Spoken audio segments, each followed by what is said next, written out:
Pressure. David Pecker, the chairman of American Media Inc., which publishes the National Enquirer, provided prosecutors with details about payments Cohen arranged with the women who alleged sexual encounters with President Trump, including, and here's the alarm bell, Mr. Trump's knowledge of the deals.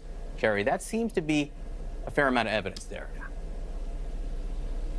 Right. So the plea agreement that was reached with Michael Cohen, the prosecutors would not have accepted his plea if they hadn't verified the information that was in it. So they didn't, the government did not just take Michael Cohen's word that he had committed this act, committed this violation, and that he had done so in coordination and at the direction of, quote, individual one, who we know is now the president, then candidate, Donald Trump. And that's in the documents, and that was in the statement that Michael Cohen made in court. So they have, as you just described, other evidence that would have corroborated the information that Michael Cohen gave them, which means that the president's team, to the extent that they try to simply discredit Michael Cohen, isn't really going to be persuasive, because there are text messages or other types of evidence that were gathered, and perhaps the testimony that they have obtained or interviews they've obtained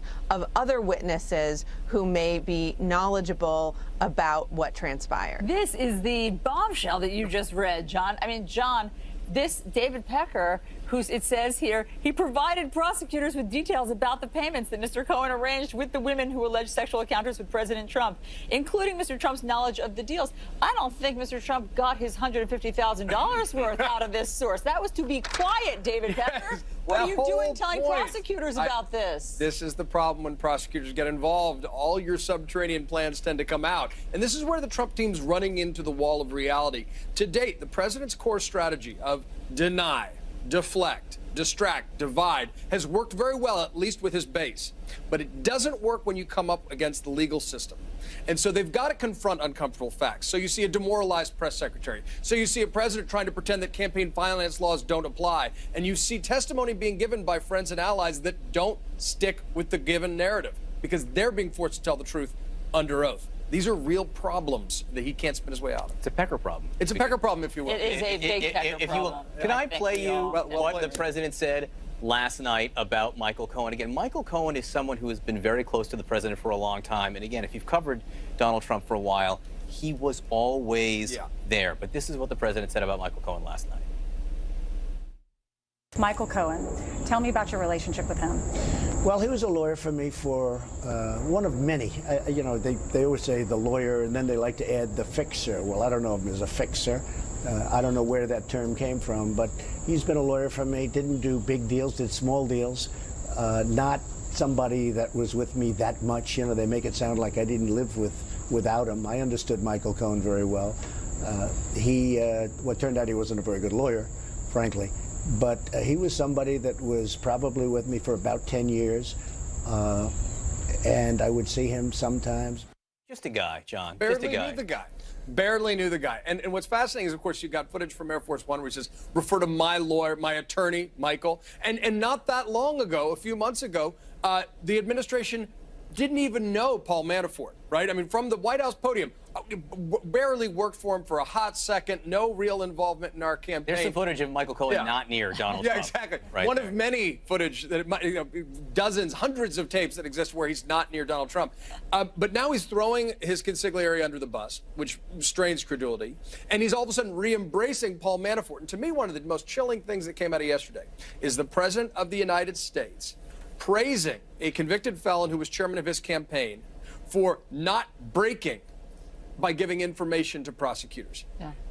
That language is really interesting, for not breaking. Not breaking. It wasn't for telling the truth. It was for not breaking. Right. That is language out of a Scorsese film, not the Oval Office. Yeah, you're not talking about Scorsese films like, you know, The King of Comedy. No, not that one. You're talking about the mob movies. All right, the Paul Manafort reference there provides us a perfect... Once again, listen. I put an attorney general that never took control of the Justice Department, Jeff Sessions, never took control of the Justice Department, and it's a sort of an incredible thing.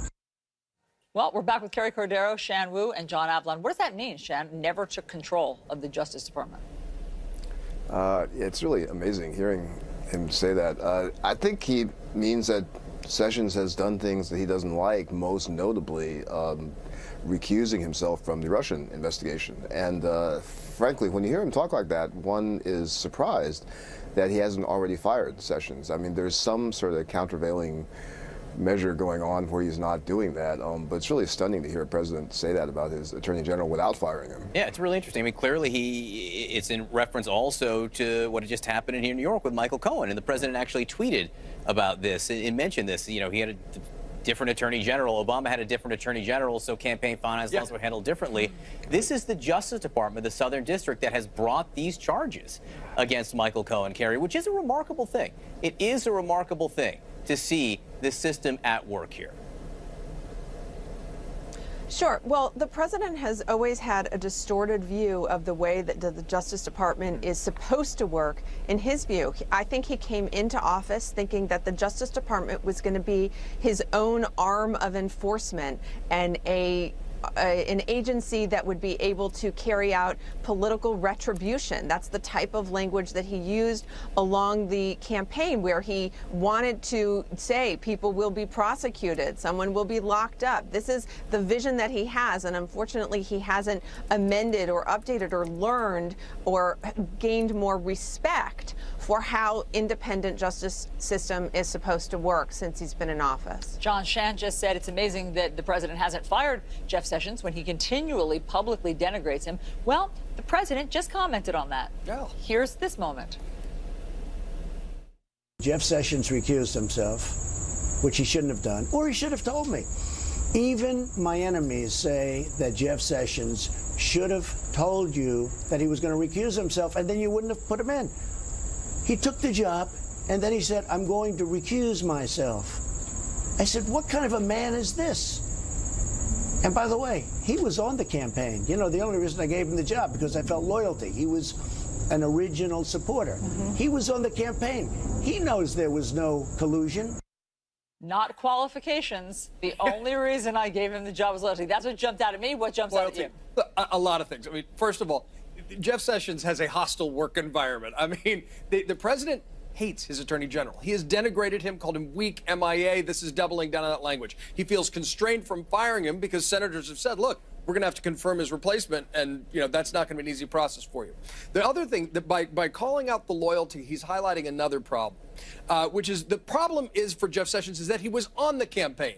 And when he got pressed for not disclosing meetings with Russians, that's when he had to recuse himself because that's the process. The president omits that in the chronology. He always forgets that part. He acts as though this was always sort of a predestined idea of Jeff Sessions that he was going to recuse himself. Yeah. There was a chronology where steps happened where he realized he couldn't stay overseeing the Russia. Yeah, I mean, it's like this deep state plot to have, Jeff Sessions embedded with the campaign and Paul Manafort. I mean, this is a really long game they've been playing here, people. But it's absolutely ludicrous. He also has this idea that Eric Holder, as Attorney General to Barack Obama, was his personal enforcer. Yeah. Not understanding, for example, how the FEC works and other things. To this point, germane to the I have not heard the President of the United States express any concern that Paul Manafort broke the law, which he was convicted of, that Michael Cohen broke the law, which he pleaded guilty to. No, what the president says is, so do a lot of other campaigns. But that's zero concern. His concern is that his Attorney General of the United States did not keep them from being prosecuted for breaking the law. That's astounding. And that gets to the next point here. Let's talk about this issue of the pardon,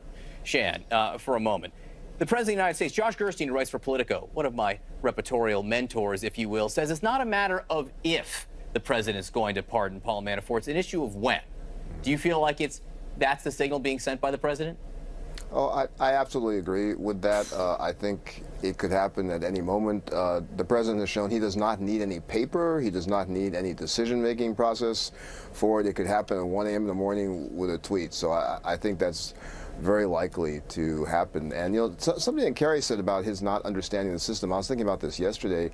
There's so many comparisons to President Nixon, and the one thing is Nixon was a lawyer, a pretty sharp lawyer, and understood the justice system and had a certain reverence for it, and that's probably why he stepped down. The president really, at times, just does not seem to get it at all. Kerry, if the president pardons Paul Manafort, does that then shut down the second phase of this, the next trial that is to come? Yeah, well, it depends on the timing. So he could pardon him today, And then, then that would be it. Then he would not have to go through that if the president pardoned him for past and anything else that he might be involved with. Or he could wait to see if the D.C. trial goes through. But I have to say, anyone who's skeptical about whether or not a pardon is seriously on the table, I would just say that when I look back at the president's actions, I tend to take him at his word. When Donald Trump says that he's going to institute a Muslim ban, I believed him. When he said that he's going to revoke the security clearances of John Brennan and other former national security officials, I believe him. And so when he says language like Paul Manafort is a good man and what's happened is really sad, and that type of language that he's used for other people who he has actually previously used his pardon authority for, I think people should be taking it very seriously. And so the question is, would he do it before the D.C. trial, or will he wait until some later time? It could be after the trial. It could even be much later down the road. But the things that he's saying publicly should be taken seriously. And one other point on Jeff Sessions, just very briefly. Jeff Sessions followed the ethics rules of the Justice Department. And so there's lots of things, whether or not people like Jeff Sessions or they disagree with many of the policies that he's implemented at the Justice Department, I would argue that the most important decision that he made as Attorney General was to follow the ethics advice of the Justice Department lawyers and recuse himself for that investigation. And every single time that the president talks about his recusal publicly is another peg in the step of going towards an obstruction investigation. And if we know that the Mueller investigation is looking at obstruction, every time the president publicly chastises the Attorney General and places pressure on him, whether it's privately or publicly, it's another step in that obstruction case. Really quickly, Last night we did hear from one of the jurors on the Paul Manafort case. Let's listen very quickly. We all tried to convince her to look at the paper trail. We laid it out in front of her again and again, and she still said that she had a reasonable doubt. And that's the way the jury worked. We didn't want it to be hung, so we tried for an extended period of time to convince her, but in the end, she held out, and that's why we have 10 counts that did not get a verdict. This is one juror, Shan, saying that there was one holdout on the 10 counts that were hung there. But we also learned some other fascinating things from this juror. What did you take from her comments? That makes a lot of sense. And when we saw that first note, that's what many of us thought was going on, was they needed a re-instruction on reasonable doubt to convince somebody. And that it really shows the jury tried very hard to work, because they didn't keep sending notes out saying we just can't get along. They really tried to work it through. And some of those other comments about the credibility of Gates, I thought, were very eye-opening as well. Yeah, and stunning, too, that woman said she's a Trump supporter. She said she didn't want Manafort to be guilty, but the preponderance of evidence forced him. That's how it's supposed to work. That's how it's supposed to work. Well, I wonder if during these hardened times when people are in their corners, if it's getting harder to find consensus on a jury. But we have more new developments. So the president has just spoken about Michael Cohen and what the president thinks should be the illegal part of all of this. It's called flipping, and it almost ought to be illegal. You get 10 years in jail, but if you say bad things about somebody, in other words, make up stories, if you don't know, make up stories, they just make up lies. Alan Dershowitz said compose, right? They make up lies. I've seen it many times. They make up things, and now they go from 10 years to they're a national hero. They have a statue erected in their honor. It's not a fair thing, but that's why he did it. He made a very good deal. John, you let out an audible guffaw. Why? Wow. The President of the United States just freelancing on what his code of law would be in the United States, where flipping or ratting out, as mobsters might say, somebody, that would be the real crime, not actually telling the truth after stonewalling after months. That is stunning, and he's really just freelancing his own vision of what the law would be, and it's you know, stoolie pigeons. You know, they really get the shiv, not people telling the truth under duress. He says flipping should be a crime. Yes, the President of the United States just said that just happened. Flipping should be a crime, not directing one of your lawyers to spend money to help you win an election, not bank fraud, not tax evasion, not money laundering. Not trying to influence an election. Shan, your thoughts? That's not likely to be a new addition in the criminal code. That's my thought. You speak with great understatement, but that is absurd and unprecedented to have the President of the United States say something like that. Yeah, it is quite outrageous. And again, I think it reflects his complete lack of understanding of the criminal justice system and his lack of interest in understanding it as well. Or his disdain. Or his disdain for the criminal justice system and his disdain for justice, which he often refers to with quotation marks when he tweets about it. All right. I'll leave that there. Panel, thank you very much for all of your expertise. Okay, so we are also following some more breaking news for you. A deadly knife attack near Paris. We have